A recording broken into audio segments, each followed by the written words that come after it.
İranın Xarici İşlər Nazirliyindən Naxçıvana dron hücumu ilə bağlı bir son dəqiqə məlumatı diqqətinizə çatdıracağıq. Belə ki, İran tərəfindən açıqlama var.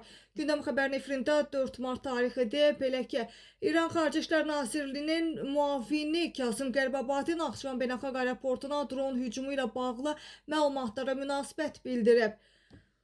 Bu barədə Gündəm Xəbər Müsavat.com-a istinadən bir məlumatı diqqətinizə çatdıracaq. Belə ki, Xarici İşlər Nazirliyinin rəsmisi Azərbaycanın A-News məhz telekanalına açıqlamasında Tehranın qonşu ölkələri hədəf almadığını və bu hadisənin mütləq araşdırılmalı olduğunu bildirib. Nazir müavini həmçinin qeyd edib ki, İran yalnız düşmənlərin hərbi bazalarının yerləşdiyi əraziləri hədəfə alır. Nazir müavinin sözlərinə görə məhz məsələ ilə bağlı yayılan məlumatların dəqiqliyi araşdırılmalı və necə baş verməsi müəyyən edilməlidir. Qeyd eləyək ki, İran İslam Respublikasının ərazisindən Naxçıvan Muxtar Respublikasına bugün günorta saatlarında dron hücumları həyata keçirilib və dronlardan biri Naxçıvan Muxtar Respublikasının hava limanının terminal binasına, digəri isə Şəkərabad kəndində məktəb binasının yaxınlığına düşüb və hava limanının binasına zərər dəyib. İki mülki şəxs isə xəsarət alıb.